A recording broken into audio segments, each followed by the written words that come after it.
আমাদের গ্রামেরই সবাই আমরা একটা আনন্দ করে বড় বৃদ্ধ যুবক আমরা মিলে যাতে খেলাটা করছি, আমরা যেন কেউ কারো প্রতিপক্ষ না, এটা জাস্ট একটা আনন্দ। অনেকদিন ধরে আমরা এর আগেও করেছি বিভিন্ন সময়। যাই হোক, সবার কাছে অনুরোধ থাকবে এরকম যেন কেউ কারো পায়ে লাগালাগি না হয়, মিথ্যা কথা বলি না হয়, যেন এই নিয়ে যেন কোনো রকম যত্ন না হয়। আমরা যদিও মাঠে আছি, তারপরেও আমরা সবাই ভাই ভাই নিজেরা নিজেরা। ঠিক আছে,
তাদেরকে ধন্যবাদ জানাচ্ছি।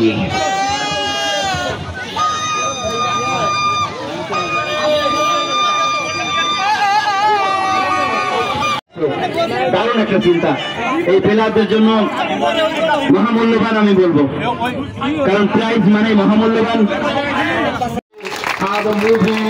তারপরে সিনিয়র মানে সর্বোচ্চ সিনিয়র আমার চাচাদিন মোহাম্মদ, হ্যাঁ মোহন আলী, আমার ভাগ্নে শাহজামাল, হ্যাঁ মানে এত কষ্ট করেছে মানে দুটো প্যাচটা ফাঁস হওয়ার জন্য, কিন্তু দুর্ভাগ্যের জন্য খেলা হতে পারে না পারে, ওখানে দুঃখ করার কিছু নেই।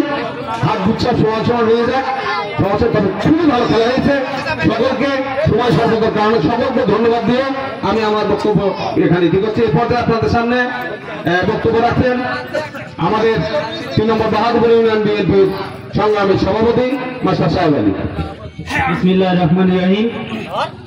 আজকের এই বোয়ালিয়ায় যে আমরা এর আগে দেখেছি, আমরা বিভিন্ন ক্রিকেট টুর্নামেন্টের আয়োজন করে থাকি, কিন্তু সেই সমস্ত ছেলেরা যারা আজকে একটি সুচিন্তিত মতামত নিয়ে সুচিন্তিত মাথায় একটি সুন্দর ফুটবলের যে আয়োজন করেছে, আমার প্রিয় নেতা মরহুম শহীদ প্রেসিডেন্ট জিয়াউর রহমান এবং তারই সন্তান শহীদ আমাদের আরাফাত রহমান কোকর স্মৃতিকে চারণ করেই তারা এই কাজটা করেছে।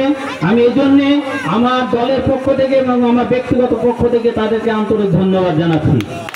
সাথে সাথে আসলে সময় মোটেই নেই, যারা খেলায় অংশগ্রহণ করেছে এবং যারা উৎসাহ দিয়েছে তাদের উভয়কে আমি ধন্যবাদ জানাচ্ছি, এবং আগামীতে যাতে আরো এই ধরনের টুর্নামেন্টের আমরা আয়োজন করতে পারি সেজন্য আপনাদের সার্বিক সহযোগিতা কামনা করছি।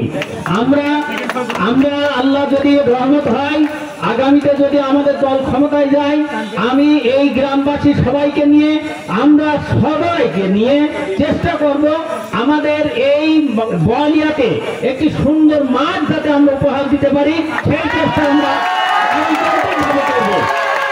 কারণ আমাদের ছেলেরা আমাদের মেয়েরা খেলাধুলায় পিছিয়ে যাচ্ছে শুধু একটি মাত্র কারণে, সেটা হচ্ছে খেলার মাঠ নাই। চেষ্টা করবো খেলার মাঠে, এই বলে সবার সহযোগিতা কামনা করে আমি আমার বক্তব্য এখানে ইতি করছি। খুদা হাফেজ।